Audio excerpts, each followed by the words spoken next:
Alleloia.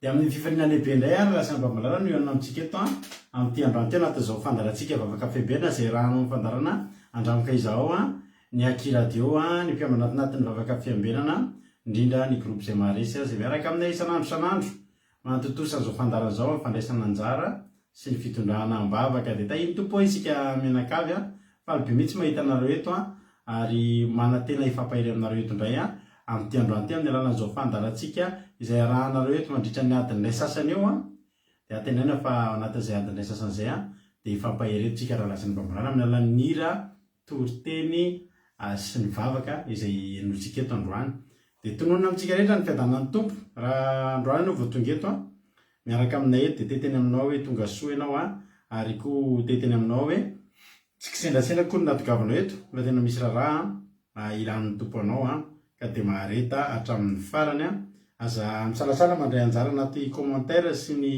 sisa tahaka an'ireo olona efa paketo isan'andro san'andro ireo fa telaisiny tahaka ny olona efa paketo ianao faly zay tonga eto ianao za koa mihiny fa faly Jesosy mahita anao tonga hoe amin'izao alina izao dia iheno tenin'Andriamanitra no ao anatin'ny programanao ka dia tahin'ny tompo isika menakavy dia tonga soa ihany koa isika rehetrarehetra. Androany moa niditra voalohany teto ranabavy mami dia tahiny tompo ianao ranabavy mami ary ho tahin'Andriamanitra tahaka ny tahiny any sakany ianao any amin'ny tany izay misy anao any dia raha mafy ianao dia hijinja zato eny na ny tompo tany aza dia teny hoe mahery ny Andriamanitra ao, halleloia. Dia niositra atao amin'ny sakany tahin'Andriamanitra anao ranabavy mami ho tahina mihoatra noho ny hafa ranabavy mami. Tahiny tompo tiana rakoto arzaka Bertsava raha midja Erikaraka Zamina kamaradin'i Jesosy zavatoko ranabavy Lina ty zany de Madagasikara Iriana miarinena Firana Rakoto Rodine Marie Kadakabalala Iama tahiny Jesosy Naela Geneviève Andriamananjara tahiny Jesosy Rodine Marie Claude Ravelo Arso elaela ndray tsy hitako izao ndray vao hita tonga soa ndray Aza Skapatitsy tonga soa ihany koa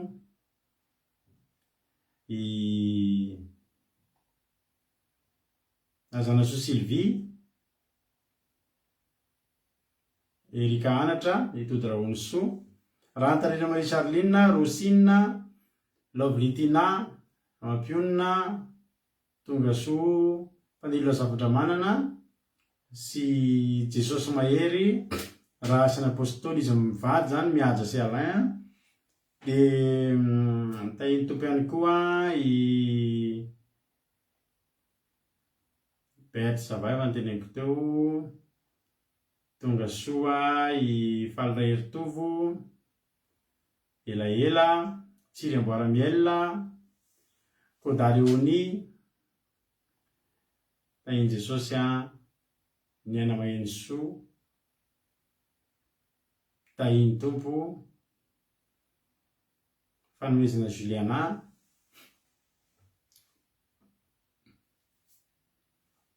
Marijo,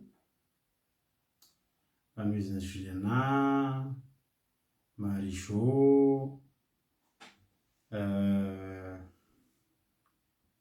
Soameva, Bartella, Aurélie, Lovely, Marina Tiana, Sirina Rosemina,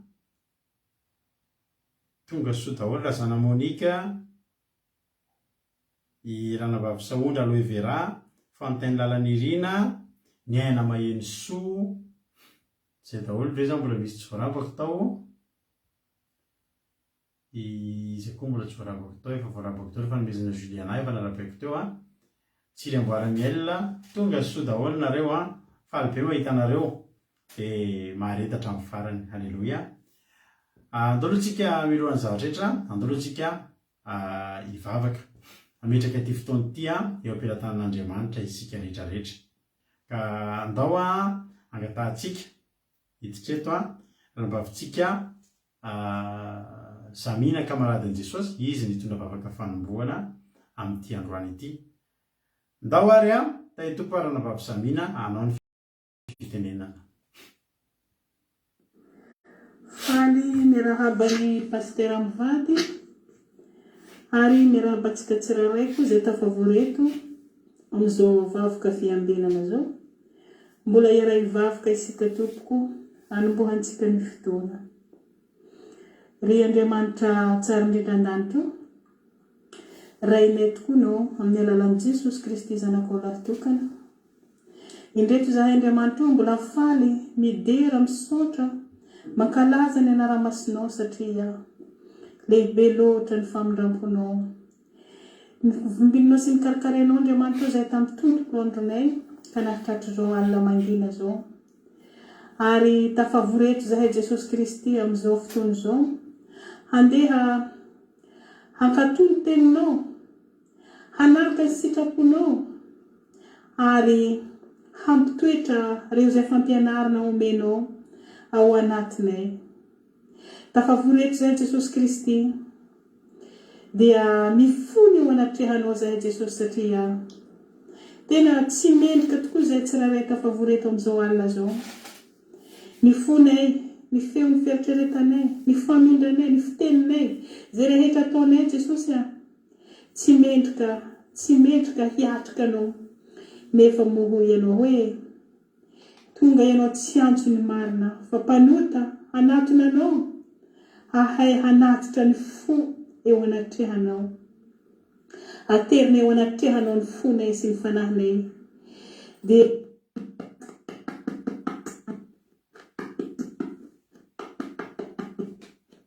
tona mba ho afaka amin'ny tsy fahamendrehana sasany madio zay tsirairay fateliko Jesosy malalo. Ary apetraka am-pelatananao zao fotoana zao Jesosy zay fotoana henonay ny teninao. Dia zay vonina hanokotra ny fo ampanahinay handray le hafatra Jesosy malalo.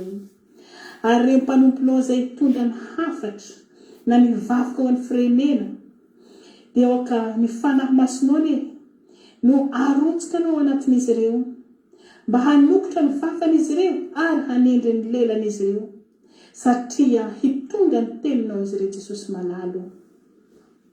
Koa mangataka eto anatrehanao zay Jesosy tsy ho hisy alamena zay tsirairay tafavoreto, tena hampiraikitra izany teninao zany ao anatin'ny fonay. Oka ny fanahy masinao ny hanatrika ny tsirairay Jesosy malalo. Ary reo namana izy mbola tsy tonga eto koa Jesosy afengahan'ny dian'izy ireo. Mba haritraritra zao fotoana zao Jesosy Kristy ary fanahy masina ny ho tonga ao am-pony izy ireo hafahana izy ireo heritreritra zao fandaharana zao Jesosy malalo. Ary ny connexionnay ko Jesosy rakofy ny ranonao Jesosy malalo. Mba tena connexion ho atany sitraponao. Ary ny fahavalonay devoly satana didina sorohany aminaran'i Jesosy Kristy sabata tsy manan-kevitsy manam-pahefaneto. Ko mametrika zao fotoana zao impela tananao ambany masinao zahay Jesosy. Dia asandatra eo anareo ihany voninahitra. Halleluja. Amen. Halleluja. Mankasitraka indrindra andanambavy zamintsika tao anatin'izay vavaka matsiro izay nentin'izay. Halleluja. Dia Andriamanitra manankaream-pahasoavana anay amaly fitianao ranambavy zamina dia maherezatra ny hatrany ampiasain'Andriamanitra foana ny ianao. Ko Daniela, ko Daleonia azafady, ko Daniela ihany koa nefa dia Marie Hortensine, Razana Monika, reo ny mbola tsy narabeko teo dia tahiny tomponareo maherezatra ny hatrany tahiny Jesosy tsika rehetraretra hitra amin'ny tenin'Andriamanitra ary tsika. Nahorinan'ny ity tsika dia ny tenin'Andriamanitra.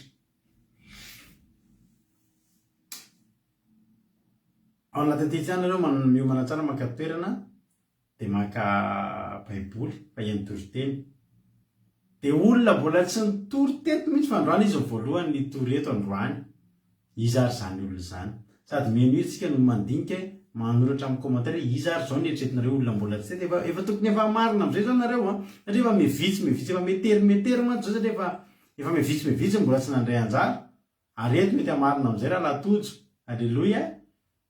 Izy ary zany ny olona mbola tsy nitory teto nefa hitory izy androany. Tsy tena hoe lahy izy sa vavy fa mba samy mitsatoka ianareo dia izay mamarina eo dia mahazo bravo dia tahiny Jesosy. Raha Alain hono nisy ny teny ndao ary enohitsika sady mitsatotsatoka ianareo dia tahiny tompo ary tsika rehetra miheno finaritra daholo. Amen.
Alleluia. Soatra an'Andriamanitra isika amin'izany izaza manary toky ianao mbola tsy fotoana fanariana toky zao tsika tsy manary toky. Alleluia. Hotahin'ny tompany itsika menakavy maherezatra ny hatrany fa miara mandeha amin'Andriamanitra isika raha lasana mpavy-manala. Eny ary hiditra amin'ny tenin'Andriamanitra ary isika dia itojo moato ny teny hoe miky tsika rety hoy izy raha latojo hoe raha lahalaina raha nabavy sondra na raha nabavy bartel engany kosa izy mba maro mantsy izy efa le teny hoe tena afabaraka raha tsy mariny reto dia mivaly-teniko amin'ny tojo zany dia hoe mbola tsy namarina ihany ianao androany. Ny anankiray tsy niteneninao mihitsy no manao tory teny eto androany iza ny namarina androany raha nabavy razana Monika zao hitako ny teny teo raha nabavy razana Monika dia tia Rakotoary Zaka raha lamija ny tory teny eto amintsika eto amin'ity androany ity dia miarabany ralamitsika miangola bilo tahiny tompo Erika anatra tahiny Jesosy tia Rakotoary Zaka Angelina Diamant Erika reo mbola tsisy narabaiko teo dia hotahin'ny tompany isika menakavy misaotra anareo izay nitsatotsatoka teo mba sady milalao kely any moa tsika dia zay vao miteny raha nabavy Angela Diamant raha natamija fa raha lamija mihitsy no hiteny hitory teny amintsika eto amin'ity androany tika dia menofinaritra ary sika rehetrarehetra. Andriamanitra manakaripa-soavana ane amaly fitelareo marita tsara aoriana ny tory teny izay hoentiny raha lamija dia hiditra eto ihany ambelaberatra ny tenin'Andriamanitra tahaka ny mahazatra ihany dia eny tory teny ary tsika dia menofinaritra tsika menakavy. Halleluia. Amen. Ndao ary lasa ary tsika raha lamija ny tory ny tenin'Andriamanitra.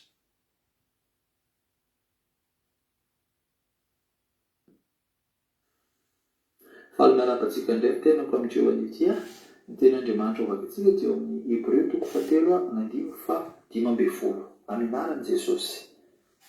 Raha atao hoe anio raha ian'ny feony ianareo aza manamafy ny fonareo tahaka ny tamin'ny fahasorana. Inona moa ry havana ny tenin'Andriamanitra ho ampitantsika amin'izany afatra izany? Anio takonamiko ry havana na aminao a ny ampitso fa nanio ihany ny fatatsika ny maly ry havana tsy miveriny intsony no famolapon'Andriamanitra nefa ry hava malala dia ny fitiavany sy ny fiantrany dia mbola velonay indray izaho sy anao. Amen.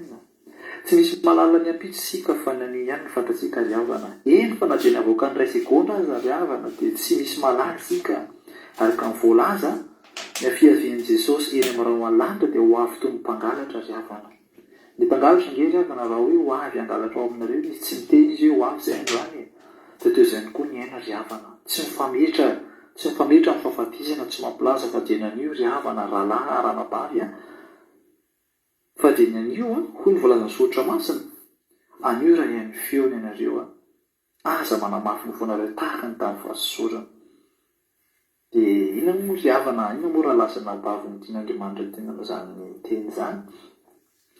Sika izany ry havana tokony miomana foana sika na andro na alina fa ny fiavian'i Jesosy ange ry havana tsy mampilaza tsy mifamitra fa Jesosy rehefa ho avy dia ho avy toy ny mpangalatra izy. Jesosy rehefa ho tonga tsisy mahafantatra na zaho na ianao fa rehefa ho tonga Jesosy dia ho tonga i Jesosy. Dia izay ry havana mila fiomanana mandrakariva. Dia izay akory dia izay antsika mila mivavaka mila manao famarinana foana izany mazana ianao ry havana satria tantsika nge ry havana dia mba hoe iona ny amin'ny rao an-lanitra daholo fa tonga Jesosy ary izany koa indrindra tsy sitrapon'i Jesosy ny janonantsika dia tany faratian'i Jesosy dia hoe ny amin'ny rao an-lanitra daholo tsika hifanina indray andro any kanefa maro amintsika nefa mbola hoe ninitsy mahafantatra an'izany tenin'Andriamanitra izany ary tsika nge ry havana tsy misy mahafantatra hoe ovintsika no fahafatesana tsy mampilaza mihitsy fa dia n'izao tsika izany dia mila tena hoe manamafy ny fotsika, mila manamafy ny fotsika isan'andro mba tsy hoe hosososotra mandeha lalana famarinany mba ho falifaly foana dia mila miomana, mila mihaino izay teny avoaka ny soratra masina tsika, mila manaraka ny sitrapony izay dika ao am-baiboly tsika ry havana. Dia izay izany hoe mila miomana tsika dia mila mitandrina foana tsika ary tena hoe Jesosy tsy mampilaza rehefa ho avy dia izao nefa tsika dia mila manao ny sitrapon'i Jesosy fa Jesosy rehefa tonga eny amin'ny rao an-lanitra dia tsisy mahafantatra fa ho avy toy ny mpangalatra ozy izy ary eo tsika mila miomana hoe ho aiza ny fanahintsika famarinana ve tsika sa ny fahaverizana ry havana. Tsy sitrapon'i Jesosy nge ry havana izany fa isika dia mila miomana, mila manamafy ny fotsitsika manaraka izay sitrapon'i Jesosy satria ety amin'ny tany fandalovany ty ry havana dia betsaka be mbola hoe variana, betsaka be mbola minitsy mifantatra an'izany tenin'Andriamanitra izany fa variana amin'ny fiainana dia variana ny harena dia variana amin'ny fiainan'izao tontolo izao any ka na hoe hamaky teny soratra masina na hoe hivavaka aza dia mba tsy vitatsika intsony ka noho izany indrindra ny anton'izao teny izao mba hiampitahana izany teny izany any amin'ny olona rehetrarehetra, mba hiampitahana izany teny izany any amin'ny tanora rehetrarehetra, amintsika rehetrarehetra maneran-tany hoe mila miomana tsika fa Jesosy dia ho avy toy ny fiavian'ny mpangalatra ry hava malala. Ho avy izy mahafinaritra nge izany hoe any daholo tsika andray andro any tsika miony ho avy aosy Jesosy ary ho avy toy ny fiavian'ny mpangalatra. Sa ve Jesosy rehefa ho andondony ambaravarana ry havana izay voataitra hoe Jesosy tonga ho aiza fona Jesosy tara loatra ry havana tara loatra fa dia nanitsika dia mbola tsy tara dia nanio ozy ny tenin'Andriamanitra dia manino mila manamafy ny fotsika satria tsika mila manamafy fo dia ka le manamafy fo izany mila mitandrina tsika izay tena hoe teny rehetrarehetra izay ataon'i Jesosy tenin'Andriamanitra mila ampiaritsika le izy. Tena betsaka hoy aho ny olona izay mbola very amin'ny fahaverezana amin'izao fotoana iainantsika izao ka tena hoe mila tsika izany mitandrina foana, mila tsika mampita ny tenin'Andriamanitra foana any amin'ireny olona ireny tsy ho reraka mihitsy fa na handazy izy ireo dia tsika miezaka foana tsika manapita mba hanina mba ampianarantsika azy ireo ny famarinana sy ny lalana tokony izorana satria na nivoaka eto an-trano eto za ry hava malala nivoaka ny an-trano koa ianao ry hava malala tsy mahafantatra mihitsy zavatra nizoanao nge tsika ny aina tsy mifametra ho ny tenin'Andriamanitra fa rehefa tonga ny lera rehefa tonga ny andron'andre angalan'i Jesosy ianao, rehefa tonga ny antso dia mila miomantsika, dia io indrindra hoe hoaizan'ny fanahintsika ho any amin'ny fiainana mandrakizay sa ho any amin'ny fahaverezana. Dia izay rehefa malala izay angamba ny torotenandroany dia voninahitra dia ho an'Andriamanitra irery ihany dia aoka izany afatra izany mba hiampita ny apontsika tsirairay aby mba tena hoe iletika tsara ny apontsika isainsaintsika isan'andro fa tena hoe lehibe ny fahasoavan'Andriamanitra ary tena marina daholo izany voalazan'ny tenin'Andriamanitra izany dia voninahitra ho an'Andriamanitra izay izany. Amen. Halleluia. Soratsika an'Andriamanitra ny tenin'Andriamanitra izay nentin-drala mijy tamintsika teto androany. Halleluia. Toroteniny voalohany iny dia ampahirezintsika izy amin'ny teny mamy tahaka ny efa mahazatra antsika eto mahireza rahalahy dia Andriamanitra ny ampitombo anao foana dia atao foana ny asan'Andriamanitra fa sitrak'Andriamanitra ny anaovantsika ny asany. Dia efa manomboka androandro zany dia efa tafiditra anaty listin'ny mitoriteny ianao dia miandry anao indray afaka ray volana mahery satria any hoany indray ianao vao tavaverina eto raha nisy an'ny ankizy izay efa mandray anjara zafady tompoko zafady dia mahereza hatrany dia mitombo fahasoavana dia mitombositra rahalahy mija dia anarady andreo zokinao ao anaty groupe eo any ianao dia ho mpitoriteny ampiasain'Andriamanitra. Halleluia. Hebreo 5:5 filazana moa zany dia manam-panirinitsika averika any filazana izay efa natao maly. Manam-panirinitsika ny makasitraka anareo aloha amin'ny teny mamy teny mampahery fa mampahery an'zareo mpitoriteny ireo tokoa ny teny izay ataontsika amin'izy ireo dia Andriamanitra manam-pahasoavana ny amaly fidia anareo rehetrarehetra izay mirary soandry zareo ireo. Halleluia.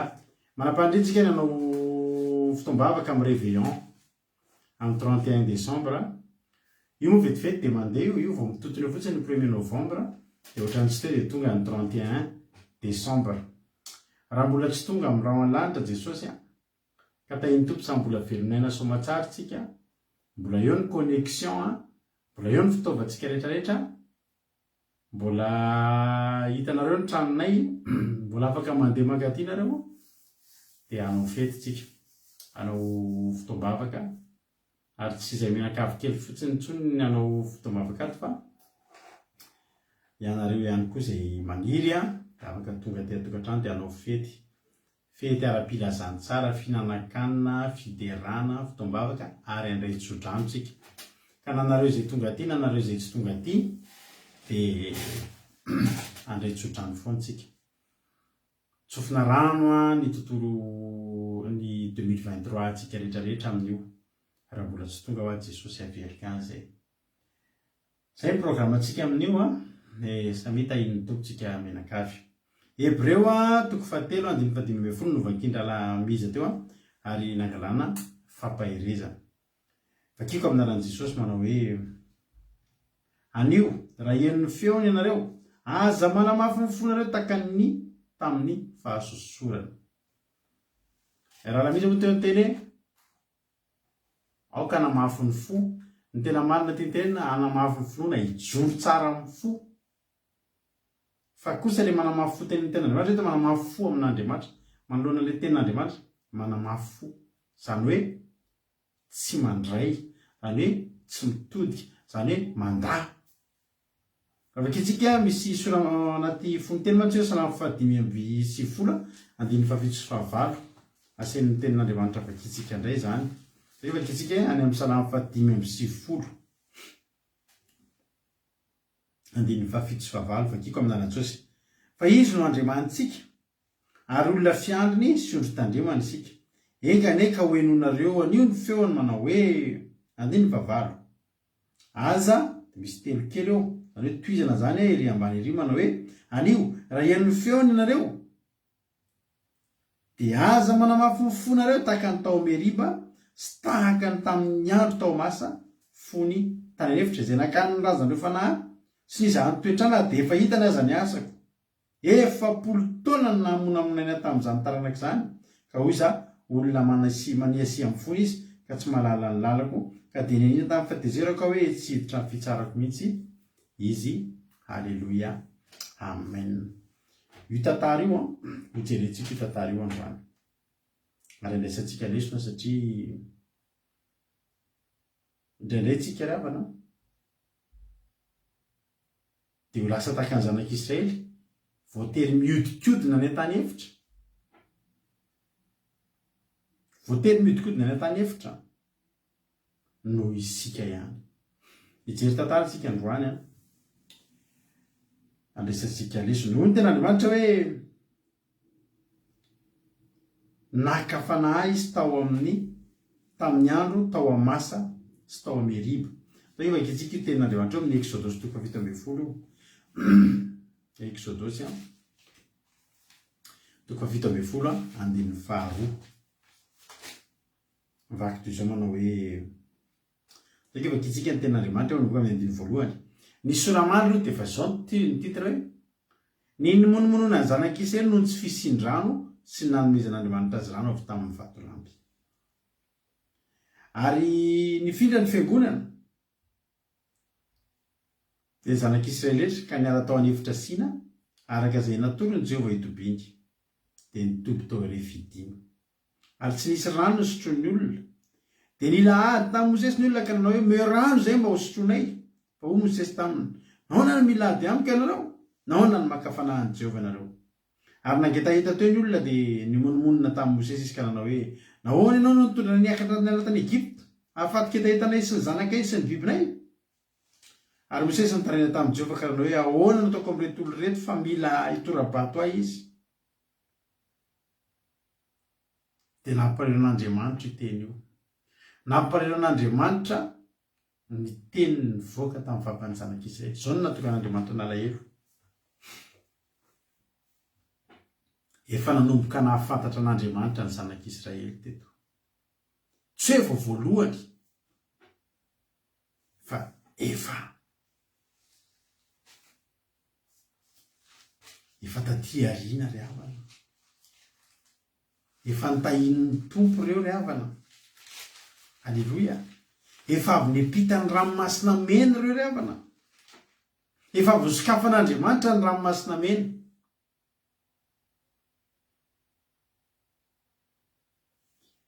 Andriamanitra nanokatra ny ranomasina mena ho lasa lala maina, ho tany maina, niampitan'ny zanak'Israely dia avy eo nikatona ny ranomasina mena mba tsy isian'ny lalana miverina intsony. Tena tian'Andriamanitra mihitsy, tena souvenir teo amin'ny zanak'Israely izany tany Egypta zany. Souvenir ratsy. Manao ahoana nareo ry havana raha ao an-tokantrano ao? Ngamba ny ady tsy vita aho raha sanatria hoe ao an-tokantrano ao hony dia mahandro laoka ohatra ny madamo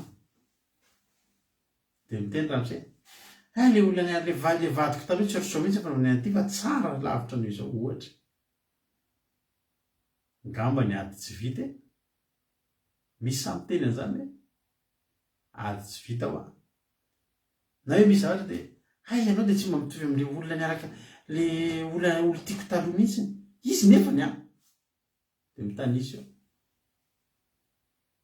ady tsy vita. Ny zanak'Israely nefa dia manao an'izany tamin'Andriamanitra foana. Dia io Egypta io foana zay tany Egypta ny mena manatra zareo dia nalahelo hoe tany Egypta ondry zareo naninona ninakena, ninana tongolo, ninana voankazo.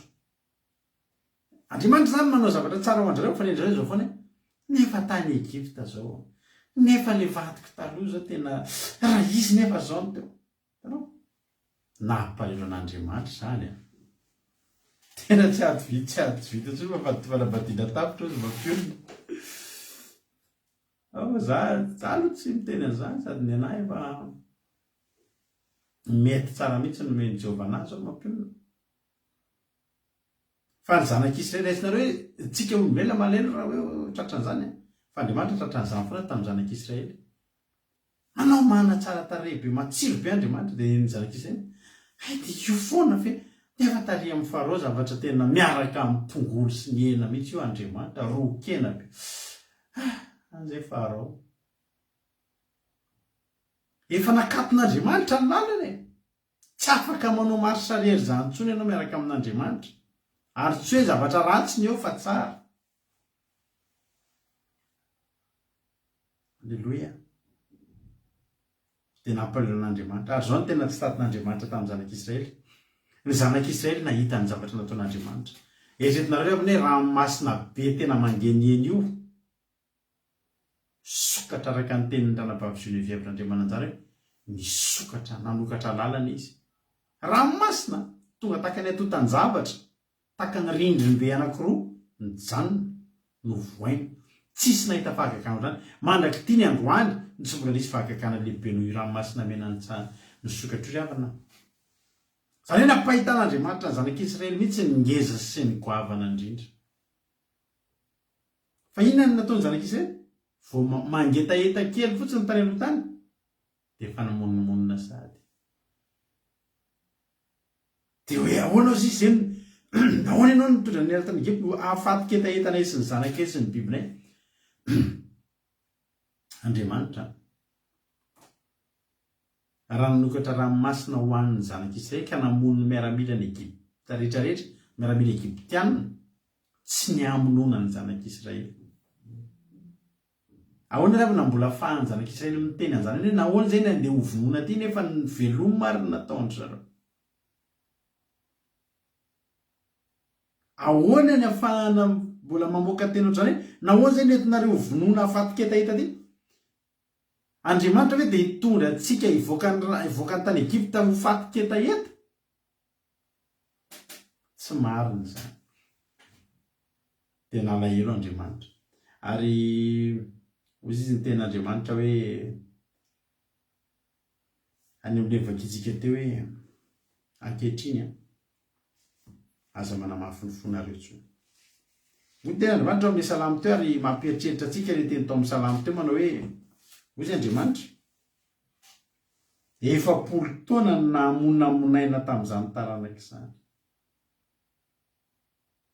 400 taona nanamafy ny fony teo anatrehan'Andriamanitra ny zanak'Israely 400 taona. Ahoana ravana tsy misy pasiansa ohatran'izany kosa angamba. Tsy misy faharetana ohatran'izany zavatra nataon'Andriamanitra izany kosa angamba. Tsisy feo ve ny any aminareo? Ny diamako misy izany ny feo diamako misy tsara ara-dalàna mihitsy. Any aminareo mety tsisy fa diamako misy tsara mihitsy andriavana. 400 taona hozy izy Andriamanitra ary eritreretinareo fa nisy taontsika efa nitoro teto tany amin'ny taloha ela be tany no momba ny 400 taona tenen'Andriamanitra ty.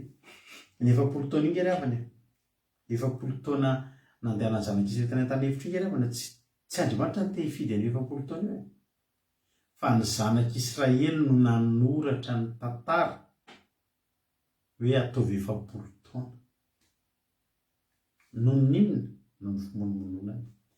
Ny fimonomonona antsika dia anoratantsika ny tantarantsika ihany. Tsika ihany no manoratra. Tsika ihany no mifidy ny anjarantsika ary havana malala. Da tena teny anao an'izany. Reka tsika maki ten'Andriamanitra Nomery 13 sy ny 12 lavalava ty Nomery vakitsika ty androany. Nomery 13 sy ny 14 fa ny 14 tena vakitsika manontolo fa ny fiteny fotsiny eo amin'ny Nomery 13. Nomery 13 ny soramany dia ny amin'ny mpisafitany. Ny amin'ny mpisafitany. Dia nisy olona 12 laza izay andeha hirahany Mosesy andeha isafo ny tany Kanana. Zany hoe zao zany, eto amin'ity toerana misy atsika ity ohatra no mijanona ny zanak'Israely dia eo ampito eo, tsy lavitra intsony, eo ampito eo, vita ditongotra eo ampito eo ny tany Kanana. Fa ny alehan'ny zanak'Israely reo 12 reo dia aninona? Andeha hisafo ny tany, hijery hoe manahoana marina. Misy marina ve ny zavatra ao? Mitombona ve ny tenin'Andriamanitra tany tondra-dronono sy tantely? Manahoana ny endriky ny tany? Manahoana ny toetry ny olona? Dia andeha hisafo tany. Dia lasa tokoa zareo nandeha 12 niaraka tamin'ny zareo reo, reto avy ny anarany: Samoava amin'ny taranak'i Robena, Safata avy amin'ny taranak'i Simeona, Kaleba, Jigala, Josefa, Osea,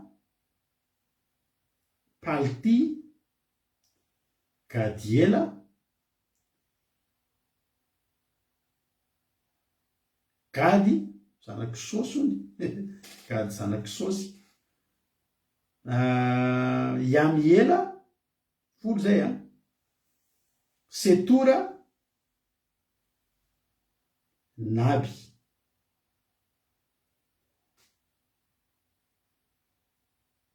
Reo ny anarany. Fa ny nataony ny anarany andefa mivolo reo ny anaran'ny lehilahy raha Mosesy hisafo tany, ary Osea zanaky Nona dia nataony Mosesy hoe Joshua. Am'ireo lehilahy reo zany misy roa lahy atao hoe Joshua sy Kaleba, dia niaraka azy zareo. Dia nanana mission indana jerevo ny olona ao manao ny toetrany mahery saosa, vity samaro, manahoana ny toetrany, ao anday ve izy samy amin'ny toerana mando, manahoana ny tandry, lonaka ve sa mazana, any hoe mora ambolena ve sa manahoana. Dia sao mba ho pirofo zany izy any amin'ny 20, ary toetry ny tany na lonaka na mazana, na misy azo na tsy, ary mahery zareo ka hitondray vokatry ny tany. Ary ny andro fahizany dia amasahan'ny voaloboka mialo taona, andro fahavokaran'ny voaloboka tamin'izany. Dia niakatra amin'izay ry zareo, dia nitondra zavatra be dehibe zareo avy any, tondra sapam-boaloboka, batain'olona roa lahy sapam-boaloboka. Aponga amben-danitra ny avy ngeza be, tena mavokatra be. Dia tonga zareo avy any 40 andro izy nanindry izy ny safo ny tany io. 40 andro izy ny safo tany dia niverina 19 dia niverina avy ny safo tany izy ho ny afaka 40 andro. Dia nakeo Mosesy aona ny fiangonana, dia ny zanak'Israely rehetra tany anefitra paranaka dia tany Kadesy ka nitondra teny taminy sy ny fiangonana rehetra sady naneho ny vokatry ny tany. Dia nilaza izy nanao hoe tonga tany amin'ny tany nandrahanao tokoa zay, ko tondra dronono sy tantely tokoa izy, ary tony ny vokatra avy tany. Verina avy any zany reto mpisafo tany reto, dia le manao loatra antsika hoe verina avy any zany misy vaovao anankiroa, ndray tsara dia ndray ratsy. Inona tenena voalohany? Inona tenena voalohany fa misy vaovao anankiroa hoe ndray ratsy dia ndray tsara. Matetika hoe tenena aloha le ratsy mba hifaliana amin'le tsara, ny ady izay tiako. Inona tianareo voatra hoe misy vaovao anankiroa teneniko anareo, ndray ratsy ndray tsara. Inona tianareo tenena voalohany, ratsy sa ny tsara? Ny aloko ny ratsy ny tenenina voalohany, dia ny tsara ny amin'ny farany. Manendry zareo teto ny tsara ny tenenina voalohany. Tonga tany amin'ny tany nandrahanao zay izy, lisiko saloha tena tondra-dronono sy tantely tokoa ary tony ny vokatry ny tany. Fa vaovao ratsy ny teneniny faharoa. Fa nefa kosa izy mahery ny olona izay monina amin'ny tany ary ny tanàna dia manda sady lehibe dia lehibe, ary koa nahita niteraky ny anakita teo zay, ny amalekita ny monina ny atsimo, ny etita inona moa zany ny zavatra ny tenenina. Takona tanteraka no takona ny zavatra ratsy no teneniny taoriana le zavatra tsara netiny ny vaingana. Ny zanak'Israely teto avana pirofo mivaingana ny zavatra netiny manaraka ny zavatra ny tenenin'Andriamanitra hoe tany tonga dronono sy tantely, dia nitsapaitanana tokoa izay tsy nandainga Andriamanitra fa ny zavatra tao aorianan'izay tsy zavatra nytenenin'Andriamanitra fa ny fahitandry zareo amin'ny mason'olombelona azy hoe ngeda be ny olona mahery ny olona aiza mory havana ny afantarana na mahery ireo na tsy mahery ireo nge tsy niady tamin'ireo olona ireo fa le any anatin'ny saina no mamity hoe tena mahery ty na fahitako an'izy ty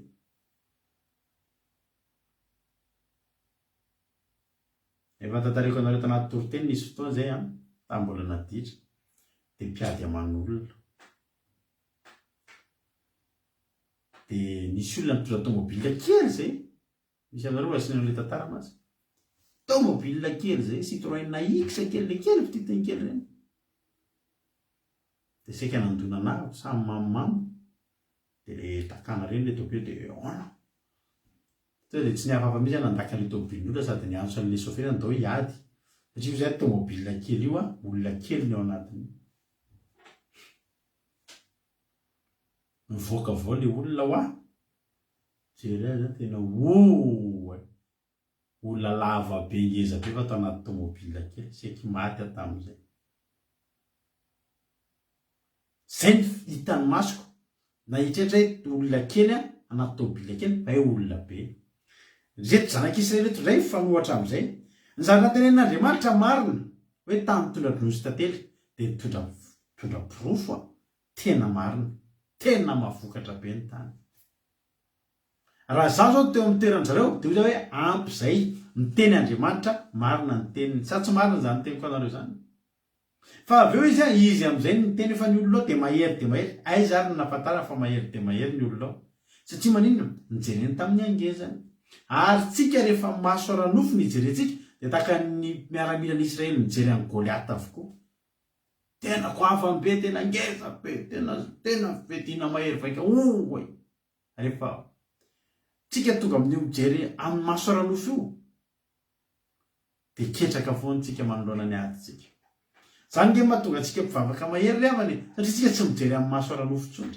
efa zatra mijery amin'ny maso ara-panataka ny Davida ozy Davida izy io ve dia ngeza ny zavatra hitany maso ny Davida ara-panahy dia Andriamanitra ngeza be ao aorianany Goliata ka teto dia nisy an'ireto folona reto dia tena mahery ny olona ngeza be reo fa nisy lehilahy ara-panahy anankiray niteny reo amin'ny 170 i Kaleba dia nampangina ny olona teo anatrehan'i Mosesy ka nanao hoe andesika hiakatra misy mazahoantsika azy fa harisy azy tokoa tsika fa io kosa nilaza ny anaka taminy tsy mahazo miakatra mandresy ny olona isika fa mahery no isika izy adevitra tena ohatran'ilay fivoriam-poko tany reny mihitsy Kaleba sy Josafy teny tao fa vitantsika ireo satria ireo ara-panahy reo rery ny olona ara-panahy ny araka tamin'ireo tao anatin'ireo 12 lahy reo ry havana fa be no vitsy ary matetika io mitombona foana ao anatin'ny olona be dia be ao vitsy foana ny manana maso ara-panahy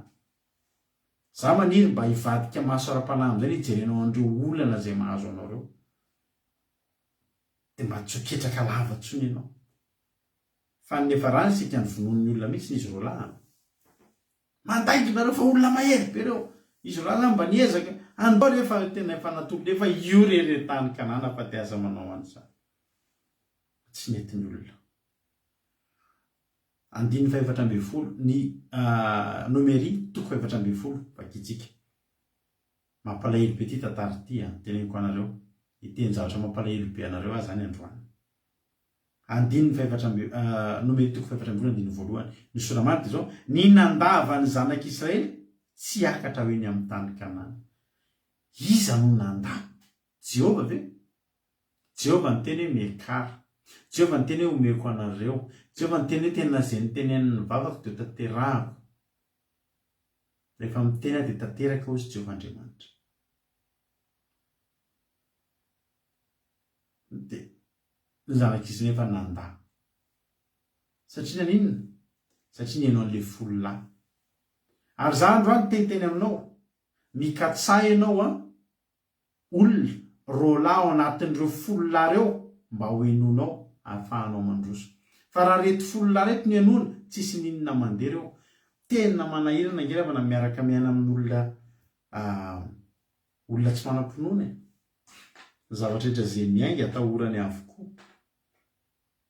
rehefa miaraka manao zavatra mivazaha ianao amin'ny lafindray tsara ihany izy efa amin'ny lafindray tena ratsy sara zareo tena diso mitandrina tena zavatra kely zavatra tokony ho vitanao azy dia zao mampididoza fa mampididoza zavatra rehetra atao dia manatahotra zareo izy zavatra rehetritinao mihitsy araka ny tena rajo antany misaotra an'Andriamanitra mihitsy agazy misy zavatra tokony ho vitanao zareo tsy samy manao an'io zavatra io mieritreritra zavatra hoe ho ratsy hitranga foana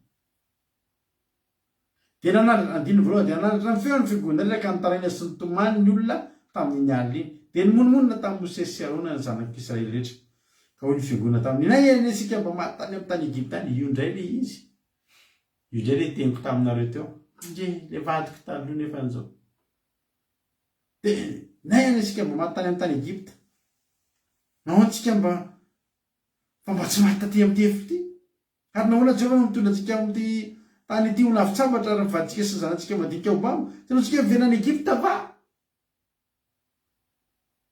losanga zany ry havany Andriamanitra mamoaka anao ianao midongy ny iverina Andriamanitra nanafaka anao ianao midongy iverina ny ranomasina ngefa nidin'Andriamanitra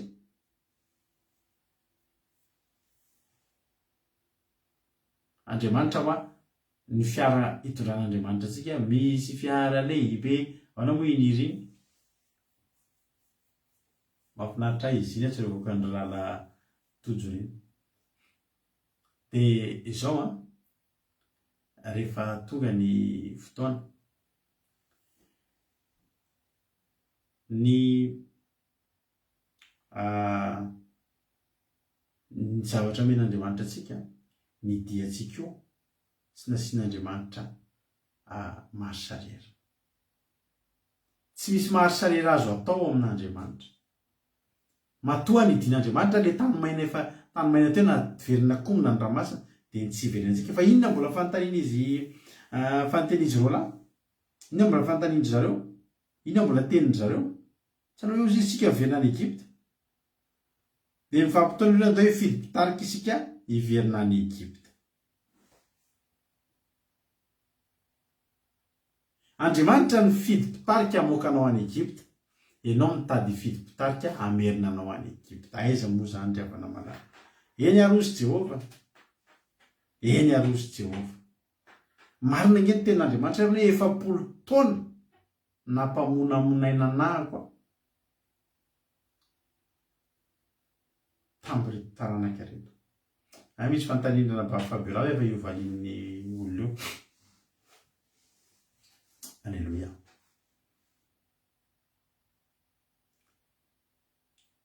ary Mosesy anao dia rekoaka teo hatrehan'ny fivorian'ny fiangonana dia zanak'Israely rehetra ary Josoa zanakinona sy Kaleba zanak'i Jefone izay isan'ny savitany dia nandritra ny fitapiny ary niteny tamin'ny fiangonana tamin'ny zanak'Israely ny tany izay nalehana ny safona dia tany tsara indrindra raha sitraky Jehovah isika dia hitondra antsika ho amin'izany tany zany izy ka omeny antsika dia tany tondra dronono sy tantely fa aza mihodina amin'ny Jehovah ianareo ary aza matahotra ny tompon-tany fa hanina ho antsika ireo ho antsika fotsiny rozy izy ny fiarovana efa niala taminy ary Jehovah momba antsika ko aza matahotra ny azy ianareo ho fiangonana rehetra toray vato izy roa lafa mitady hitondratondra antsika ampidikizo antsika kanjozy ny tenin'Andriamanitra ny voninahitry Jehovah niseho tao amin'ny tranon'ilay fiaonana teo anatrehany zanak'Israely dia tsisy afaka nitora-batony dia Jehovah tamin'ny Mosesy mandra-pahoviana ny hamotsy fotsiny fireneny ity ary mandra-pahoviana ny tsy hinony noho ny amatarana noho ny famantarana rehetra izay nataoko teo aminy amely azy amin'ny arety mandringana ka hamongotra azy fa manao izay fa hanao ho firenena lehibe sy mahery kosa sisy no izy kosa dia Mosesy tamin'ny Jehovah dia ho ren'ny Egyptianina zany fa ny herinao no nitondranao ity firenena ity voaka avy tamin'ny heriny avy teo aminy ary ho lazainy amin'ny monina amin'ity tany ity zany ary efa reny fa ianao Jehovah no hita amin'ity firenena ity ary ianao Jehovah no hita mifanatrika ary nirahoanao mijanona eo amboniny ary ianao no mitarika azy eo aloha sy androrahoanao ny andro ary andro hafo amin'ny alina fa raha mahafaty ity firenena ity toy ny olona iray ianao dia tenin'ny jentilista izay nandreny laza loka nanao hoe satria tsy zakan'i Jehova ny mitondra ireny firenena iny ho any amin'ny tany izay nianana tamin'ny omena azy dia namono azy tany-hevitra izy. Ary ankehitriny aoka iso ny alehiben'ny hery ny tompo araka ilay teninao hoe maharo-po Jehova sady be famindram-po mamela heloka sy fahatsona kanefa tsy mety manamarina ny meloko fa maniliko indray amin'ny zanaka hatramin'ny zafiafy sy misafidoary. Mifona aminao a mamelana heloka ity firenena ity araka ny alehiben'ny famindram-ponao sy araka ny namelana ny heloka ity firenena ity hatrany Egypta ka mandraka ankehitriny. Marina ny tenin'i Mosesy. Ahoana moa zany tezitra zany Andriamanitra dia aringako reo toy Mosesy dia tsy memevy ny Egyptiana sy ny jentilisa Andriamanitra hoe mba hanavoakanao ihany dia avy eo ho aringanao. Tena marina ange tenin'ny ayahan'i Mosesy ry havana marana. Hoy Jehova hoe Janiary efa navelako araka ny teninao zany kanefa raha velona koa ka ho feno voninahitra Jehova ny tany rehetra. Ireo lehilahy rehetra ireo izay nahita ny voninahitra sy ny famantarako izay nataoko tany Egypta sy tany anefitra nefa naka fanahy 10 zao ka tsy nihaino ny feoko dia tsy ahita mihitsy ny tany izay nianianako tamin'ny razany hamonjena azy. Ary izay rehetra namotsy fotsy ahy dia samy tsy ahita izany. Fa amin'ny Kaleba mpanompo kosa satria fanahy hafa ny tao aminy. Jerenareo olona 20 lahy azafady 12 lahy fa nisy fanahy samy hafa tao. Mba mangatah ianao an'izany hoe le fanatao amin'ny Kaleba sy Josua Jehova omeo anahy. Halleloia. Fa resaka fanahy miasa eto. Ny fanahy tato amin'reto 10 lahy reto dia fanahy osy. Fanahy osy dia nahaosy azy dia niverin-dalana iverina any Egypta. Fanahy osa mampiverin-dalana. Fantao amin'izy roa lahy fanahy hafa hoy ny tenin'Andriamanitra. Ary rehefa nanana io fanahy hafa io dia tsy navelan'Andriamanitra naringana. Hoy Jehova hoe ny amin'ny Kaleba mpanompo kosa satria fanahy hafa ny tao aminy teraka tamin'ny fanarahana izy. Halleloia. Dia hoentiko any amin'ny tany izay nalehany izy sy ny zanany ary ny zanany ny andova zany. Ary ny Amalekita sy ny Kananita ny mponina eo amin'ny lohasaha raha pisy dia miverenana ireo ka makanisana ny efitra amin'ny lalana makany amin'ny ranomasina mena. Aleluia. Amin'izay fa zavatra palelo amin'izay ny toy any tantara.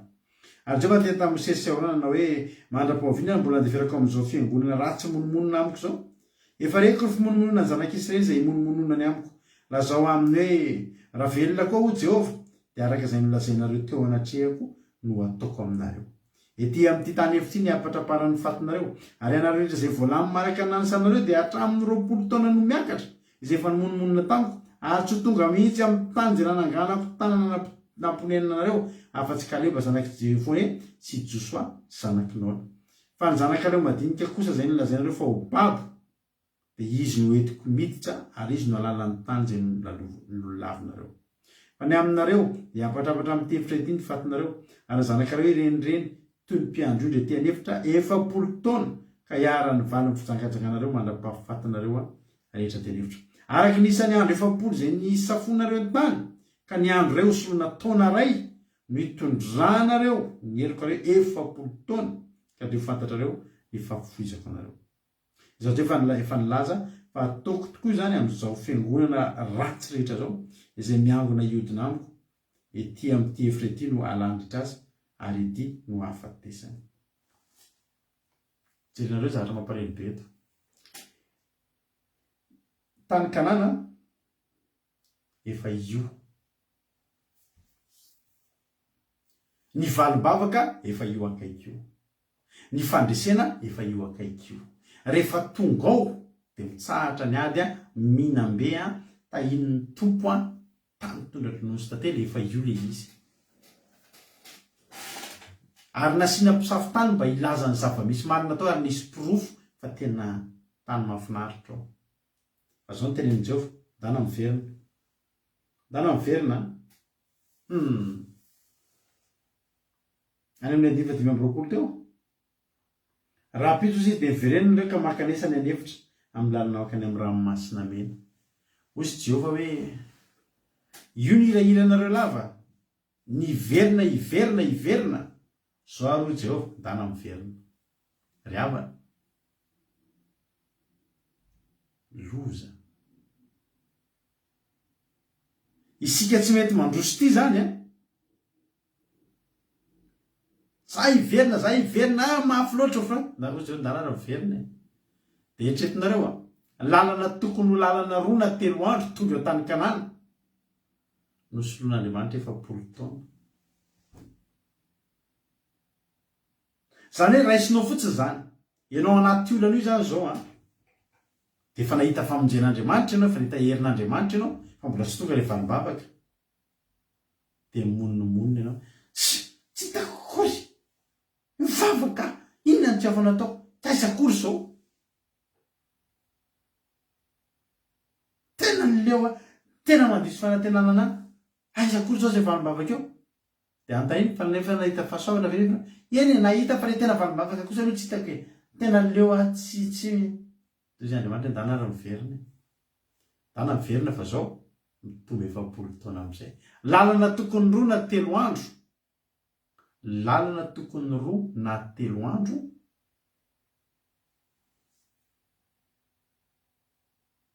riambako ngezangezandriavany lalana tokony roa na telo andro na efatr'andro na ataoko hoe herinandro ary nosoloana 70 taona niverina ihany ny tao anatin'ny saina io zay Andriamanitra miverenare da fa ataoko any sitraponareo ety atany ndao arozy jeo verena de jereo zavatra nampalelo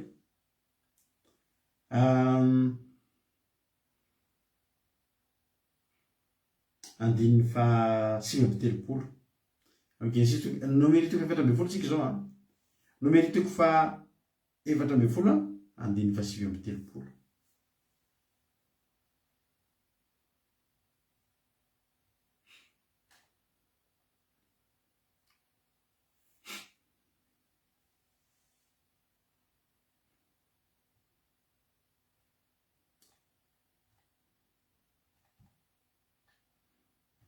Alleluia. Any amin'ny andiny fa 5 tsika zao de hoy tena Andriamanitra hoe de nolazay Mosesy tamin'ny zanak'Israely zany tendretra zany fa tena anjo rehetra ny olona ozy Mosesy zao zany ina moa ny teninareo teo antao iverina any Egypta de ozy Jehova ozy Mosesy eny ka zay misy ke teny Jehova miverena daholo am'izay arony verena fa tsy akatra indray nareo tsy miakatra eo nareo na anjo rehetra am'izay ny olona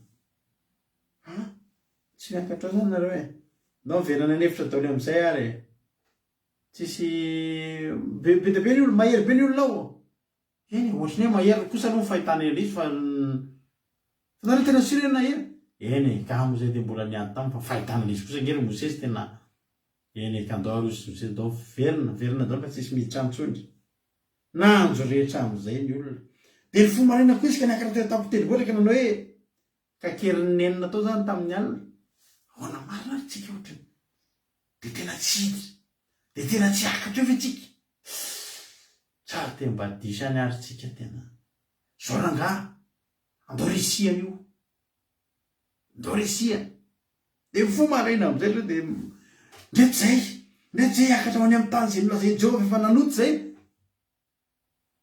zay le toetratsika olombelona zay Mosesy nahoana no mandika ny didin'ny Jehova nareo tsy ambininy zany ozy izy aza miakatra fa tsy momba anareo Jehova aza miakatra antsony fa raha omaly de nomba anareo Jehova fa Jehova fa niteny hoe aza miakatra tsony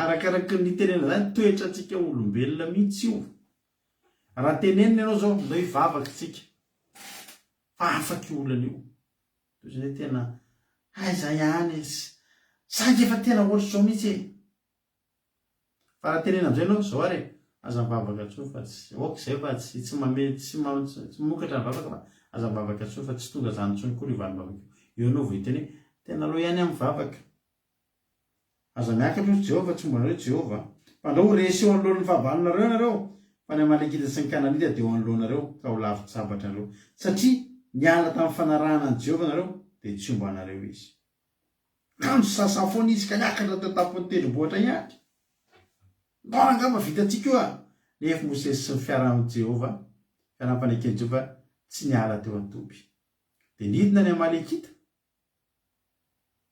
sy ny kananita natahorany ihany ny tonga taminy, tonga avy aminao arak'izay nonao izy Jesosy. Olona tsy mahery reo fa ny forsena ao ahery. Ianao ihany ny teny hoe mahery be reo dia nahery taminao tokoa. Jehovah tsy niteny fa nahery reo. Raha mahery no ianao reo tsy navelan'i Jehovah niakatra teo ianao. Fa Jehovah mahafantatra fa tokony ho vitanao io, fa tsy nanaiky hiakatra ianao. Avy eo rehefa ianao ka kerinenina hiakatra ihany efa tsy tanteraka ny finoanao. Dia resarsara. Dia anery ahoana amin'izay? Ny ampy ny tany hevitra tokony lalina 20 taona fa napiany Jehovah 20 taona. Izany hoe ny valim-bavaka io izany tokony ho tonga mpakaray volana, fa sanatria ianao manao tahaka ny zanak'Israely mimonina dia tsy amin'ray volana iny taona fa mbola hiverina iodidina indray. Tsy ataoko amainina aminao zany. Fa raha valim-bavaka tokony ho 2 volana mety ho 2 taona zany. Ary eo indrindra ny zavatra tiako hatongavana. Be dia be mihitsy ny olona efa manafosafo ny valim-bavaka fa noho ny fimonomononana dia mihembotra indray aloha. Arizona taorina ny hembotra io ny mafy amin'izay fitondran'Andriamanitra ny zanak'Israely. Sady nandeha tany an-tany efitra. Voana nomboka ny nomeny 12 didy samihafa ho amin'ny fanatitra. Nitohy didy be dia be vory havana. Teo ny zanak'Israely mbola didy 10 tokony niakatra teo an-tany Kanana. Naverin'Andriamanitra ny hevitra izay maninona? Nianatra, niverina nianatra amin'izay. Nianatra didy be dia be tsy voatanisa intsony.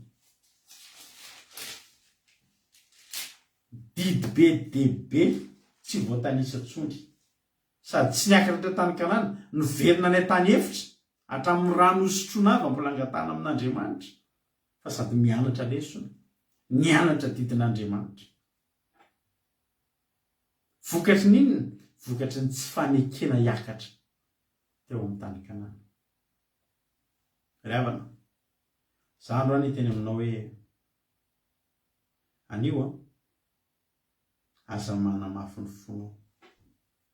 Ano izay ten'Andriamanitra ny vakindra lamina tamin'ny voalohany teo. Raha henony feony ianao dia aza manamafy ny fonao tahaka ny tamin'ny fahasosorana. Misy olona eto ela be mihitsy tsy mahazo valim-bavaka.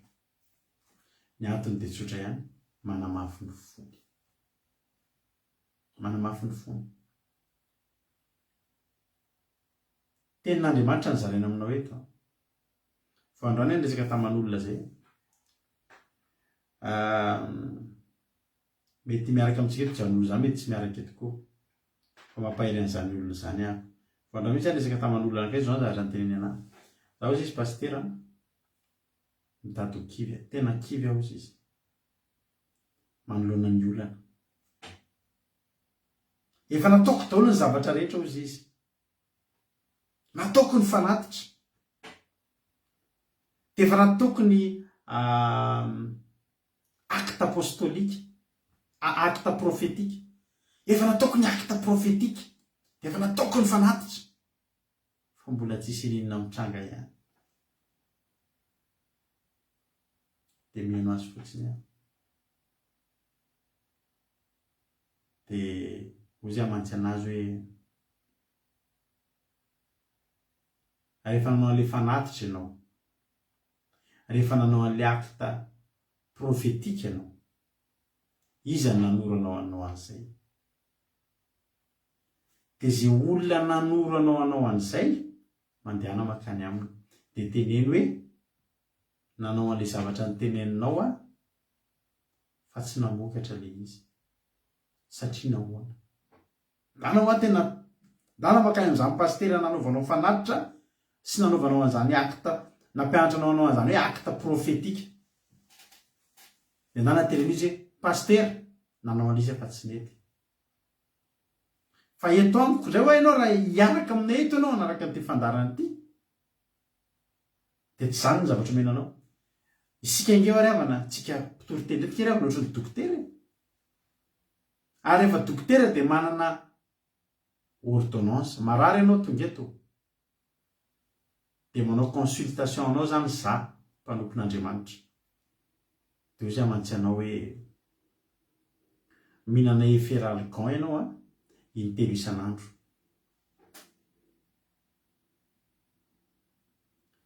mandrisy ny 3 andro raha tonga ny 3 andro sitrana ianao de miverena ty amiko miteny hoe tsy mahay ianao dokotera tsy nahasitrana ny fanafody nomenao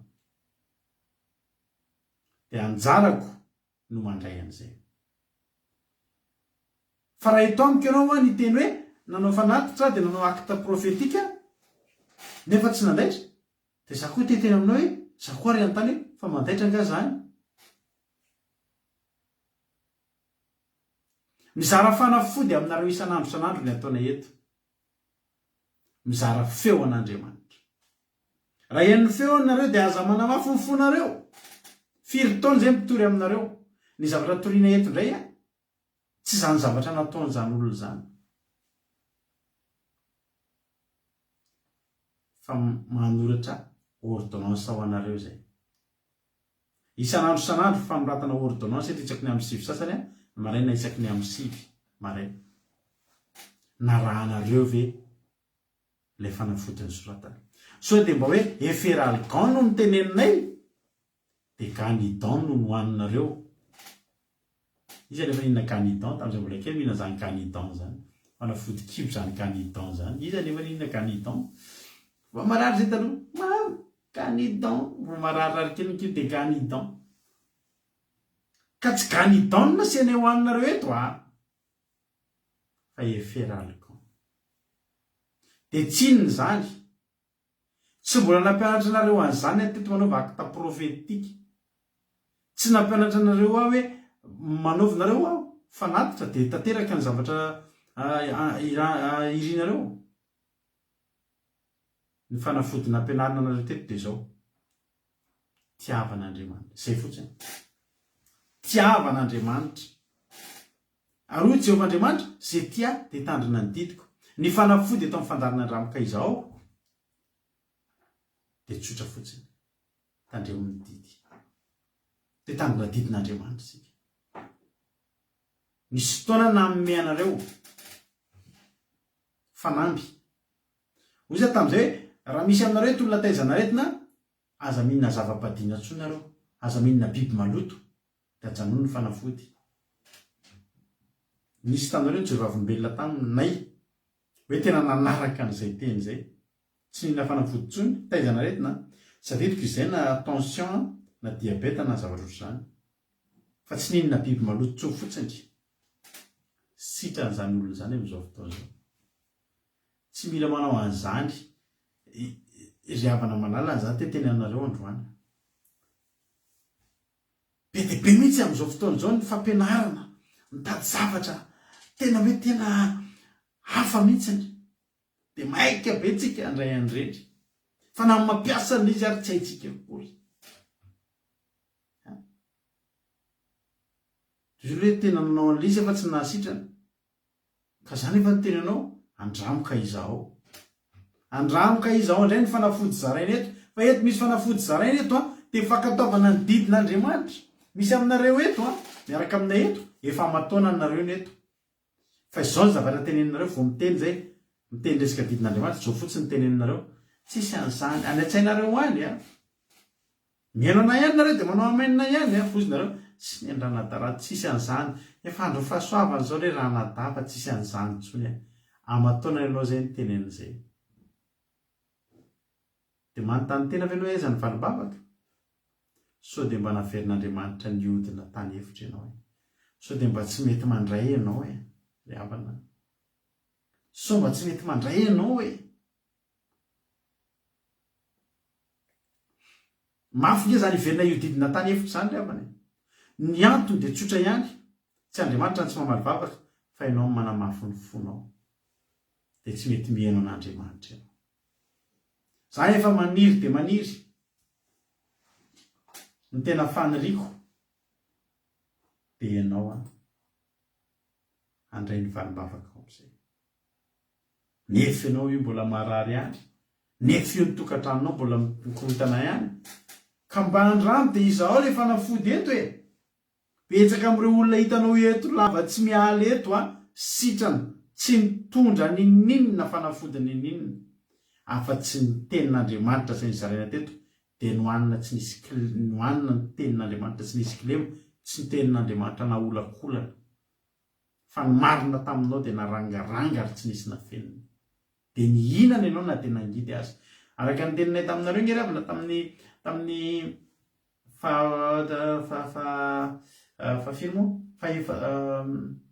fahefatonany Akira 2 iny. Hoy izay mantsana hoe filazantsara ny toriana mivady eto dia mafaitra. Ianao le ohatra kely teko hoe gikozy, le misy boatina gikozy misy ranona pango. Mivahiny any aman'olona dia noana dia mody mangataka ranona pango fa ny tena tany tsy le rano. Za tsy mangateta fa za noana fa tsy maintsy sotroako aloha le rano. Dia tafitra ny rano dia kapohana amin'izay le boaty dia azo le vary ao ambany. Ianao mitady tenin'Andriamanitra gâteau ianao. Dia tianao mihitsy rehefa tenenina ho tahiny ianao, ho sitrana le ianao, alofy dia ataontsika hira alofy iny. Fa rehefa tenenina amin'izay hoe aza minina zava-badiana tsony ianao fa tsy sitrak'Andriamanitra, toy izay nay efa hoe tsy zany tsony antsika efa mitovon'i Jehovah Jesosy daholo dia ny olana nge tsy maninona afaka izay ny fisainanao fa ianao mbola tsy mandray valim-bavaka ihany. Io zao nambiany tsoa miteny fa fahamarinana no navaka azy teto. Izy ny teny io $100 roa taona tamin'ny oktobra. Misaotra anareo sady mijoroam-bela fa mba misy olona mijery antsika eto mba mamaky an'ireny ry havany. Halleloia! Misaotra anareo fa miara mitoro teny amiko nareo. Ka izay ry havana malala. Za zany tena maniry tsy te hahitanao iverina iodina, iverina andalo hevitra indray, iverina ny tany hevitra indray. Efa mba manangasanga nge ny valim-bavaka ao ry havana. Dingana kely ange sisa ny ataonao ry havana dia tonga ao tany Kanana ianao dingana kely ho azy sisa. Amen. Mianara amiko Jesosy fa malemy fanahy sady tsy miavona poa. Andaontsika hianatra. Ho anareo izay vao nanaraka anay teto jerevo daholo ny fandarana. Fa rehefa mihaino toriteny roa na telo na efatra eo ianao dia fantatrao ny zavatra izay toriana eto.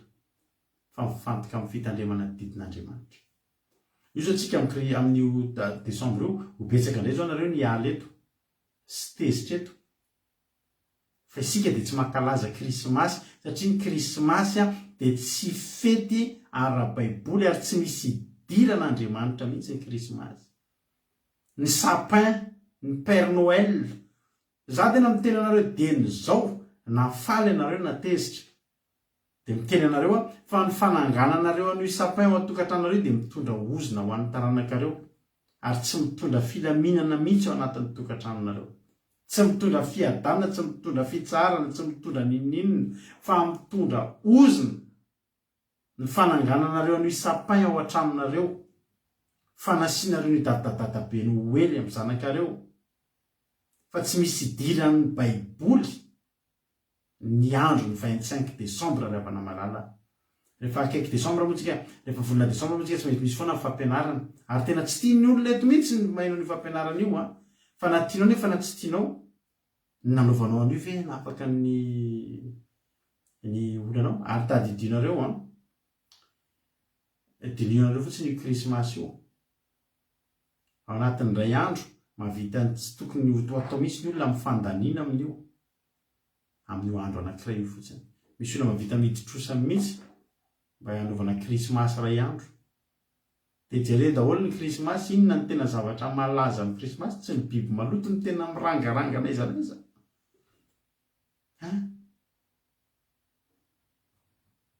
Dia inona ny zavatra tiako tenenina anareo hoe mbola ho amin'ny fampianarana momba an'izany. Fa zany zavatra zao tsy tatin'ny olona mihaino an'izany eto. fafantaniko aminao fotsiny tondra inona teo amin'ny fiainanao. Matoa amin'ny tena zany teny zao dia araka amin'ny tenin-dranavavy Marie-Jo satria efa nareo zao dia efa nomboka hividividy décoration. Ry havana, raha te ho tahin'ny tompo ianao aza asiana an'ireny ny tokantranonao. Ny anay zao ny tokantranonay 40 taona amin'ity. 40 taona moa zany mampionina. 2007 ka hatramin'ny 2022 ve 10 taona. Fa 10 taona ny krismasy tsy nisy nanaovana krismasy ty taona ty. Fa 10 taona ny ainanay tao anatin'izany hoe fiainana mahafinaritra. Halleloia. Ka dia ho tahin'ny tompo ianareo ity fandarantsika ity dia fandarana tsy mba matahotra an'izany hoe misy olona tena teneniko anareo mihitsy zany tadidiko mihitsy tsika tamin'ny 2020 iny nitory naherery vaika fitorianany krismasy iny. Fa be dia be ny olona tsy tety tsony mandraky teny androany tsy miverina tsony. Misy ireo moa nefa tsy tety dia miverina fa tsy mampaninona. Ny anay tsy nisy an'ny olona mihaino ny zava-dehibe fa ny fahamarinana ve voatorinay. Ary ndreo nareo efa reo foana dia fifaliana ho anay mahita anareo. Fa eto ry havana dia izay ka raha ohatra tsy mety tany amin'izay nalehanao tany mba handramindray rehefa fanafody eto amin'ny fandarana andramoka izao sao dia mba eto mitany Andriamanitra ny fiainanao. Raha hen'ny feo anareo dia aza manamafy ny fonareo. Fa ny fanamafisanareo ny fonareo ihany mahatonga anareo mihembotra efa akaiky tokony efa saoty kely indray mandeha dia valim-bavaka. Fa ny Halloween koa zao dia ho avy koa zao dia aza manao an'iny. Iny koa dia tena zava-doza ny fankalazana ny fetin'ny maty fanaovana Halloween. Ny zanakareo atao manao dia volovoly ireny ve ry havana moa dia mba tsara. Fa misitona fanahy-fahafatesana ny ao ambadiky ny Halloween ary tena fanahy-fahafatesana tena mivoaka sy mandripaka mihitsy. Dia jereo fa rehefa amin'ny andron'ny Halloween ny andron'ny 1er novembre sy ny sisa reny dia feno raha mandrika dia voly tena mandia ao anatin'ireny fety. Aza mba atao an'ireny ny tokantrano, aza mba asiana an'ireny ny tokantrano. Manao an'ireny fa zany ampianarana aloha izy ianao fa ny zanakay tsy manao an'ireny mandrakizay tsy manao an'izany mandrakizay ny zanakay. Ho tahin'ny tompony antsika rehetra mahereza misy tokony ampitan'ilay lohasaha amin'izay ianao. Lohasaha sisa nanasaraka ny tany nipetrahan'ny zanak'Israely sy ny tany Kanana fa tsy sahany ny ampitan'ilay lohasaha io dia nasian'Andriamanitra ny velona tany an-tany-hevitra. Ho tahin'ny tompony ianareo aty tena anareo hoe raha ian'ny feo anareo androany dia aza manamafy ny fonareo fa manana ny tsara lavitra menanareo Jesosy ry havana malala. Ho tahin'ny tompony antsika menakavy mino fa voarainareo ny hafatra teto androany tahin'i Jesosy daholo dia meno finaritra ny tirity dia hivavaka avy hatrany ao aorianan'izay. Ao ampitan'ilay lohasaha efa tsy lavitra loha ny valibavaka e. Halleluia.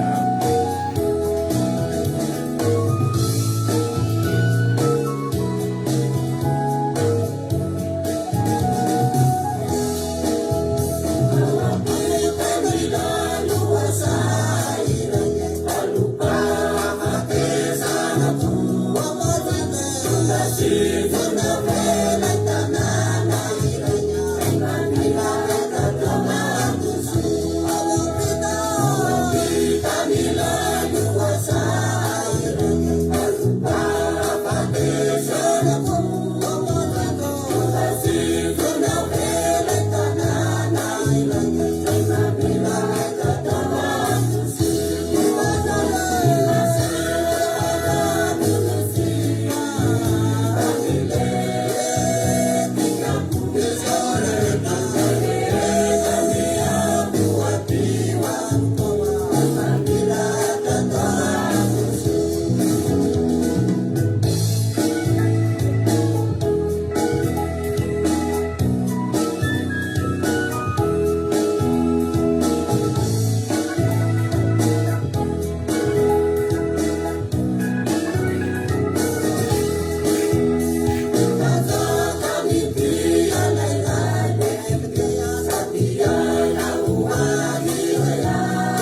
Tanana tsinana ve fa io akaikinao io valobavaka fiainana manak'izay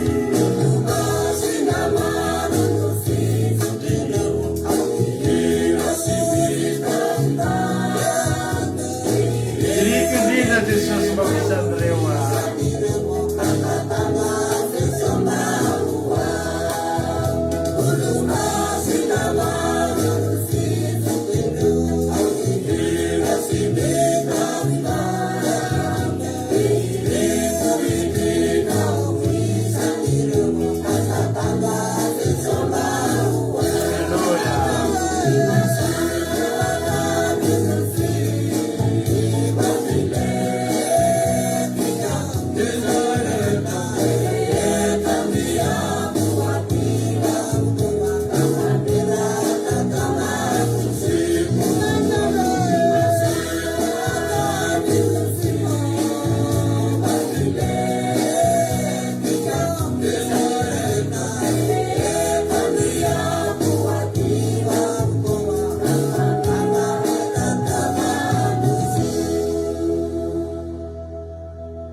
Halleluja.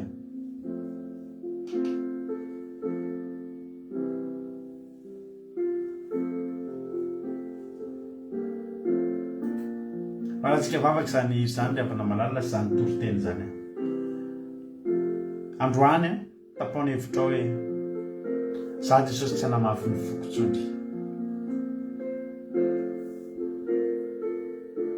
Ny hamafy ny fony zanak'Israely tsy nidirany tao tany Kanana fa tsy Andriamanitra akorony tsy te hampiditra. Ny varim-bavakao dia efa voasoratra ho anao fa sao dia ianao ny tsy nanapa-kevitry niakatra ry havana. Raha nitombo 70 taona ny firenenen'ny zanak'Israely, tombo 20 taona ka lasa 70 taona, dia tsy mba avy amin'Andriamanitra zany fa avy amin'ny fanapahan-kevitra ny zanak'Israely ihany.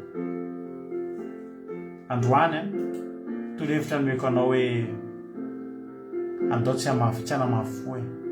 Ianao nge olona tokony tahiny tompo ange anao io ry havana.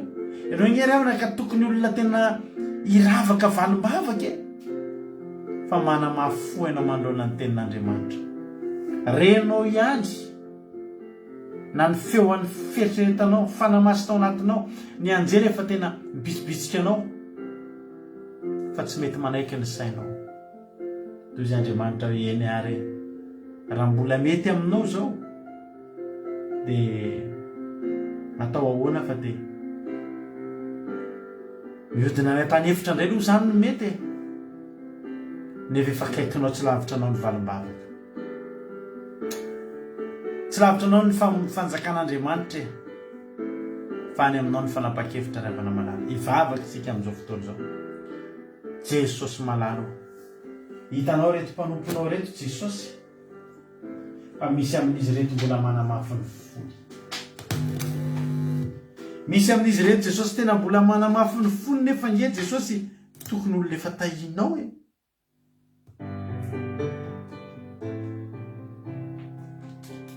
tokony olona efa ndray valim-bavaka, tokony olona efa tafavoaka an'ady efa mivimbina fandresena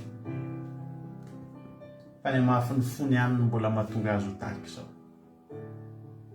Fangio ary izy ireo Jesosy androany zay rehetra manolo tena izy androany hoe za hiakatra ao tany Kanana, tena teneniko anao fa ho tonga amin'ny terinandro ty ny valim-bavaka ao. Ina moa dikany hoe miakatra ao tany Kanana? Miteny hoe vonina Jesosy vonina Jesosy androso androso araka ny fahamarinana. Efa taona, 3 taona, 2 taona, 2 taona, mety 2 volana herinandro ianao zay nandre teto. Tsy andro voalohany henonao toro-teny eto amin'ity fandarana ity zao. Fa naheno foana ianao, fa niodina foana ianao. Tapony hevitra ao androany. Fa sahako ny teny sy mampanantena anao ny anara-maherin' Jesosy Kristy Tompo sy Sabata. Fa raha androso amin'ny fitandremana ny fahamarinana ianao, androso amin'ny fikatsahana ny fanatanterahana sy fakatoavana ny didin'Andriamanitra ianao, tena tsofoko rano amin'ny anaran'i Jesosy Kristy Tompo sy Sabata, ity herinandro ity any dia sokatra ny lalana. Ho tonga le tany Kanana anao. Misy tany Kanana tianao hatongavana, misy tany Kanana tianao hirosona, tsy mety tonga eo mihitsy ianao. Aiza ihany le valim-bavaka ho izy ianao. Tsy lavitra anao zany fa manaova tahaka ny Kaleba sy Josoa nomen'Andriamanitra azy zany. Meteza ho rola ao anatin'ny 12 lary avana. Meteza anao olona hiavaka. Ozy ny olona hoe efa lany andro zany efa tamin'ny andro taloha zany testamenta taloha zany. Manaova miavaka tahaka ny Josoa sy Kaleba ianao hoe za akatoanao Andriamanitra. Halleluja. Zay ny lakile omenanao androany, zay ny fanafody omenanao androany. Ary raha manatanteraka andreo ianao ka tsy mbola tonga ao tany Kanana, dia miverena eto aminay eto miteny hoe mandainga ny filazantsara anareo. Halleluja. Saotra Jesosy saotra Jesosy androany. Jereo reto mpanomponao reto, zay rehetra vonina, zay rehetra manapa-kevitra hiroso, androso, hiakatra ao tany Kanana, meo azy Jesosy le tany tondra-dronono sy tantely. Meo azy amin'izay ny valim-bavaka, fitsarana ny fiadanana, ny fahasoavana Jehovah Andriamanitra. Tapotra ny hazakazaka, tapotra ny tototo isan-karazany, tapotra ny fitaitainana sy ny ady sy ny fahantrana isan-karazany. Mba hiakatra ao tany Kanana amin'ny alalan'ny fanekena ny teny vavolombelonao, dia ny teny ny fahamarinanao Andriamanitra, le teny tsy misy kilema, le teny tsy naolakolaka, amin'ny anaranao Jesosy tanteraka izany. Saotra betsaka Jesosy dia raha laza saotra sy voninahitra ho anao efatra amin'izay dia ho mandrakizay. Makasitraka Tompo, makasitraka Jesosy betsaka ny tsy voalazako teto fa ny fotoana dia mandeha, fa mihoatra lavitra noho izay neritreretreto reto dia ho ataonao tanteraka eo amin'ny fiainany Jehovah Andriamanitra dia taio izy ireo. Zay rehetra miandry valim-bavaka eto androany, ny lakile an'izany dia ianao mandroso dia ho tonga aminao ity herinandro ity tena teneniko anao fa io herinandro ambony raha ho ela tena hisokatra ny lalana, hisokatra ny lalana, satria ianao nahay nanokatra ny lalana, nahay nikasika ny fon'Andriamanitra hanokafany lalana ara-potoana. Dia tsofoko rano ianao na rampitso na amin'ny sabata na amin'ny lahady na amin'ny herinandro ambony io ampahavy ny zoma amin'ny herin'ny androany, dia tena hiteny ianao ho vakivava hoe tena tsy mandainga izao Andriamanitra izao, fa Andriamanitra manatanteraka ny teny ho tanteraka aminao anay zany. Manaova mainina ianareo ho tanteraka aminareo anay zany. Raiso ao anareo zany tsotra amin'izany. Mandrosoa fa tsy mandainga io Andriamanitra io. Saotra Jesosy malalo. Halleluja. Amen. Hivavaka isika ho an'ny firenena amin'izao fotoana izao. Ndao ampandrosotsika anapavitsika Iama hivavaka ho an'ny firenena. Tainy tompo ranapavy Iama. Halleluja. Tainy Jesosy pastera, tainy Jesosy tsika rehetra tonga amin'izao fanavavaka fiambenana izao, mbola revavakantsika hitondra mbavaka ny firenentsika. Halleluja. Misaotra anao Jesosy malalo, misaotra ny amin'izao fotoana izao, misaotra midera makalaza anao, satria mbola tanteraka teto zany tena zany, mbola nomenao anay indray zany teny zany, amoazanao anay tany. Jesosy malalo, tsy hainay tsy saotra anao, tsy hainay tsy akalaza anao, satria lehibe loatra anao, lehibe loatra ny hatsarana ataonao, lehibe loatra fitiavanao anay, mbola mahatonga anao Jesosy malalo amoha anay indray ka atonga anay hirosa, atonga anay tsy hanamafonfonay, fa tena hoe tanjona didinao ary tena hifitotra aminao, ka tena anatena tena hoe iroso eo tany Kanana zay tsirairay avy zay niaritra toromaso tety Jesosy eny fa na dia ireo tsy tonga teto fa nefa nangeta hita zao fotoana zao no ny antony isan-karazany Jesosy aza velo diso anjara Jesosy malalo fikiro mehoery tena hoe tsy horisy ny fiainana zao tontolo zao Jesosy malalo fa tena hoe hifikitra aminao, tena hoe hibanjina ny lalanao, tena hoe hitandrina didinao ka rehefa ho tonga ianao amin'irao lanitra tena hoe hovonina hitsena ilay tany Kanana Jesosy malalo, tena hoe hovonina amin'ilay famonjena lehibe izay omeny izy ireo anao tsirairay avy, fikeriny tsirairay avy Jehovah ary rakofy eo ambany elatrao mba tsy ho azo ny devoly tsaingoana Jesosy malalo ny sain'izy ireny ka ho voelingelina dia ho verivery amin'ny fiainan'izao tontolo izao Jesosy malalo ianao rery ihany ny atokisanay, ianao rery ihany no tena hoe ifikiranay, ianao rery ihany ny atenainay hamonjy anay dia misaotra Jesosy malalo aza velesa disanjara ny tsirairay avy dia misaotra na mpanomponao nampitonaianao izany tenao izany ampeso foana izy Jesosy ho azo foana izy Jesosy malalo toroy lalana izy atendreo ny lelany Jesosy malalo amin'ny tena mivavaka izay mbola ho ataony dia ampandrosoy foana izany ranadana izany Jesosy malalo no hery tanjaka ampitomboy ositra dia misaotra Jesosy any ampanomponao tsirairay avy eo teo pasterana melapelatra teo ny mivavaka fanomboana makasitraka ray masina tsara indrindra eo ary kehitriny teo nambavaka izay fotoana izao teo nambavaka amin'ny firenena indray Jesosy malalo tsy miafina aminao izany firenena izany izay tena hoe hianjadinina ny ratsy rehetra amin'izao fotoana izao Jesosy inona moa Jesosy ny azonay atao fa dia manandratra vavaka hitondra izany eto tombotrao hitondra fonana Jesosy malalo tena hoe Jesosy amamindrafo amin'izany firenena izany fona mandohalika eto baladianao izay Jesosy tena hoe atreo izany firenena izany izay tena hoe hianjadiny ny zavatra ratsy isan-karazany ao ny haintany midory tanety ao ny akisitany isan-karazany ny tsifandripahalemana ny tsifisina ny ady trano ny fifanenjana isan-karazany Jesosy tsy fankazoan-kevitra Jesosy malalo hatreo firenenay mamindrafo Jesosy tena hoe tsy fona